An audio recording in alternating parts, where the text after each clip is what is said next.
જય દ્વારકાધીશ ને જય માતાજી મિત્રો આજે વાત કરશું વરસાદ વિશેની। જે આમ તો ઘણા બધા સોશિયલ મીડિયામાં જે એક વરસાદની અલગ અલગ આગાહીઓ મિત્રો કરે છે ને આજ ઘણો ટાઈમ ત્યાં કરતા હોય છે અને અત્યારે તમે અલગ અલગ વિડીયો જોતા હશો કે જે ખરેખર વરસાદનું ખૂબ જ ઘણા બધા નબળું એ છે કે આ વર્ષે ખૂબ જ વરસાદ નબળો થાય અને દુષ્કાળ પડવાની સ્થિતિ છે ને આ તે નવા ઘણા બધા તમે સોશિયલ મીડિયાના હિસાબે જોતા હશો મિત્રો। આના વિશેની એક વાત કરવી છે કે જેવી અત્યાર સુધીમાં ગુજરાતમાં કોઈ પણ આગાહી નહીં કરી હોય ને એવી વરસાદની આપણે આગાહી કરવી છે। ધ્યાનથી વિડીયોનો અંત સુધી જોયો। આમ તો કાયમી આપણે ખેતીવાડીના વિડીયો બનાવીએ છીએ કે જે ખેડૂતોને જે સારી કંપનીની સારી દવાઈઓ છે કઈ દવા કેમાં ઉપયોગ કરવી આપણે, દાખલા તરીકે તમારા પાકનું સોલ્યુશન, રોગનું સોલ્યુશન જે વસ્તુ કરવાની છે એ વસ્તુ મેન મહત્વની આપણી પાસે મિત્રો એ ખેડૂતોને આપણે કહીએ છીએ અને ખૂબ જ સારા એવા પરિણામ અને રિઝલ્ટ લેવડાવીએ છીએ મિત્રો। જો વધારે તમારે કોઈ બાબતને ખેતી બાબતથી વધારે માહિતી જોતી હોય અથવા કોઈ એવી દવાઈઓની આ તે તો આમાં મારા નંબર પણ નાખે જેથી કરી ખેડૂતોને ક્યાંક ને ક્યાંક ઉપયોગી થાય માહિતી મિત્રો। અને વાત બીજી કે વિડીયો સારો લાગે તો આગળ વિડીયોને શેર કરજો, નવા મિત્રો હોય તો ચેનલને સબસ્ક્રાઈબ કરવાનું ભૂલતા નહીં। હવે આપણે છેલ્લા 4-5 વર્ષથી જોઈએ છીએ કે વરસાદ ખરેખર આપણે જે તારીખને હિસાબે લગભગ 10 તારીખથી લઈ અને 15 તારીખ સુધીમાં વાવણી થઈ જાય છે મિત્રો।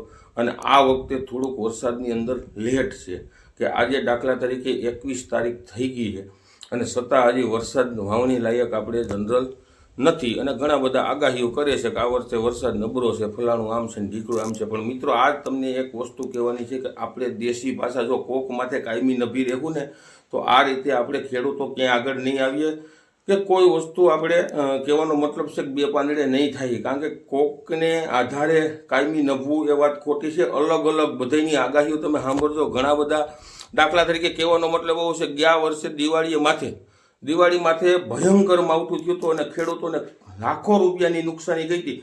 કયો એક પણ આગાહીવાળો એવો છે મને કયો કે જેની કીધું હતું ગયા વર્ષે કે અગાઉ કહી દીધું હતું 2 મહિના પહેલાં 4 મહિના પહેલાં આગાહી કરીને કે ભાઈ દિવાળી માથે ભયંકર માવઠું થાય, ખેડૂતો ધ્યાન રાખજો, કીધું હતું કોઈના બાપની તેવડ નથી કોઈ કહી શકે। આ બધા એક નંબરના તદ્દન જો હોય ને તો જૂઠું બોલવાની વાત છે। આ જ વિડીયો તમે જોયો હોય ને 5 દી પછી જોયો હોય તો વિડીયાની અંદર ઘણું બધું ચેન્જ હોય, આજ કીધું હોય ને 2 દી પછી ફરી જાય, અલગ અલગ વિડીયોની અંદર અલગ અલગ ફરતા હોય। હું કાયમી નિરીક્ષણ કરું છું, આનું પ્રિડિક્શન કરશો ને તો તમને ખબર પડશે।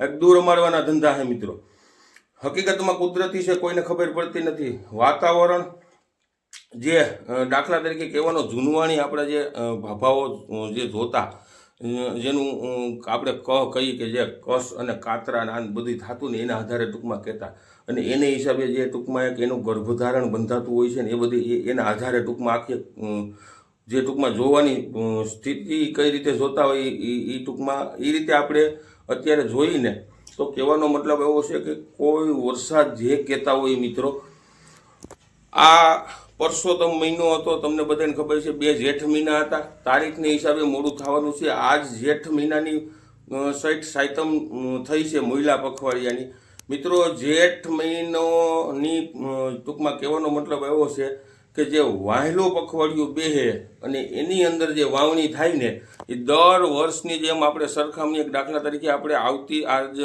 21 તારીખ છે તો આવતી 30 તારીખ સુધી કે 5 તારીખ સુધીમાં આમ તો કે 30 થી લઈને 5 તારીખ સુધીમાં જે વાવણી થાય ને મિત્રો એ કાયદેસર ઋતુ પ્રમાણે એની પરિસ્થિતિ પ્રમાણે એના સમય પ્રમાણે વાવણી થાય। એ કોઈ મોડી વાવણી નથી થવાની। આપણે થોડાક આગતરા અને થોડાક વહેલા થઈ ગયા છીએ કે જેથી કરી આપણે એને ટેન્શન છે, બાકી એને ટેન્શન નથી મિત્રો। એ એના સમયે વરસાદ સારામાં સારો થાય અને જે એમાં ખાસ કરી હું લાંબુ કાંઈ નથી કહેતો પણ સૌરાષ્ટ્રના દરિયાકાંઠાનો વિસ્તાર છે ટોટલી એની અંદર વરો નબળું નહીં થાય મિત્રો, એટલું યાદ રાખજો। 3 વરસાદ જે કહેવાનો મતલબ એવો છે 3 વરસાદ સારામાં સારા છે। અને આ જે વસ્તુ હું તમને કહું છું ને એ જે કસ થયેલો છે જે ટૂંકમાં એનો ગર્ભ બંધાણો હતો ને એના આધારે હું મિત્રો કહું છું, તારીખ કઈ છે કયા સમયગાળે એ આપણે એમાં ખબર નથી પણ 110% વરસાદનું વરો સારું થાય મિત્રો। કારણ કે હવે સિસ્ટમ કાયમી એ રીતે ટૂંકમાં નવી આવતી જાય કે આ બધા આગાહીકારો છે ને ભગવાનથી ને વિશેષ થઈ ગયા છે એટલે એના બધીનું ઊંધું પડશે એ એમ કહે ને કે આ વરસાદ નથી થવાનો ને તઈ વરસાદ થાય, એમ કહે ને થાય તઈ નહીં થાય, તમારે જોવું હોય તો જોઈએ એટલું યાદ કરજો મને. એટલે ખેડૂતોને ખરેખર ખાસ વસ્તુ એ સમજવાની છે કે આપણે કરવાનું શું છે. કે આપણે દાખલા તરીકે ઘણા બધા હું છે ને પછી આગાહી ઊંઘતા હોય ને એટલે ઘણાની કમેન્ટે જોતું હોઉં, એ તો આગાહીકારને છે ને ભગવાનની ઘોડે માને હાવ ના કે ભાઈ તમે તો ભગવાન છો હોય કે તમે. એટલે ખરેખર આપણે આપણી કુળદેવી હોય કે આપણા જે ભગવાન છે ઈષ્ટદેવ છે એને આપણે ખરેખર અગરબત્તી દીવો નથી કરતા અને એને પગે નથી લાગતા અને એની માથે આપણે એને વિશ્વાસ નથી. અને ઓલો જે ખોટો માણસ છે ને એની માથે આપણે એને વિશ્વાસ છે. સમય આવો છે એને લીધે ક્યાંક ને ક્યાંક આપણે થોડાક દુઃખી થાય છીએ ને પાછળ પડીએ છીએ. મેં તમને કીધું એમ ગયા વર્ષે એટલો પુષ્કળ વરસાદ થયો, કોઈએ કીધું નહોતું. માવઠું થયું હતું દિવાળી માટે પુષ્કળ પ્રમાણમાં 10-10 ઇંચ વરસાદ થયો હતો, એક પણ વ્યક્તિએ કીધું નથી.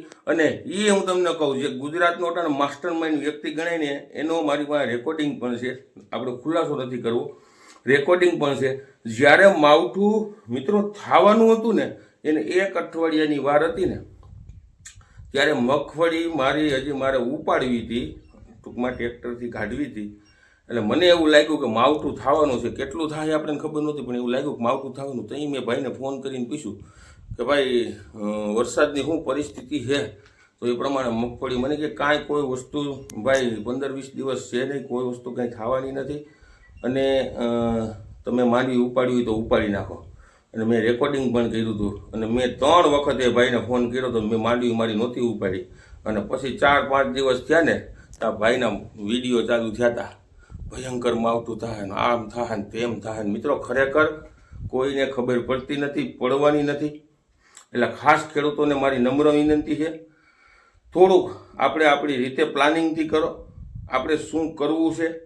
તમે દાખલા તરીકે હવે વરસાદ મોડો થવાનો છે, વહેલો થવાનો જે વરસાદ દાખલા તરીકે ઘણી આગાહીઓ કરી હતી 15 તારીખ આવે ને તો વરસાદ વાવણી લાયક થઈ જાય આવું ઘણા મહિનાથી પહેલાં કીધું હતું. જેને થોડા પાણી હતા ને એને વાવી દીધા હતા કે ભાઈ 15 તારીખની આસપાસ વરસાદ થઈ જાય, કારણ કે એની માથે વિશ્વાસે આપણે બેઠા હતા. હવે આજે તારીખ થઈ ગઈ છે 21, હવે પાણી છે નહીં ને ઘણી જમીનો એવી છે કે જેને પાણી અઠવાડિયે 10 દિવસે પાણી જોઈ જમીન સુકાઈ જાય. હવે એને પાણી નથી એને શું કરવાનું, એવી મગફળીને સૂકવી નાખવાની. એટલે થોડુંક પ્લાનિંગથી આપણે આપણી રીતે કરો ને તો આપણે ક્યાંક પાછા ન પડીએ. અને પાછા પડવાના કારણો ઘણા બધા આવા છે જેથી કરી આપણે હાથે કરીને આપણે દખી થાય છે. ખેડૂતોને મારી નમ્ર વિનંતી છે મિત્રો, કેમ કે જ્યાં સુધી આપણે આપણી રીતે પગભેર નહીં થાય તો આપણે કોઈ દી ઊભા નહીં થઈ શકીએ. એટલે અવનવા વિડીયો જોતા રહ્યો. વિડીયો સારો લાગે તો શેર કરજો. જય જવાન, જય કિસાન.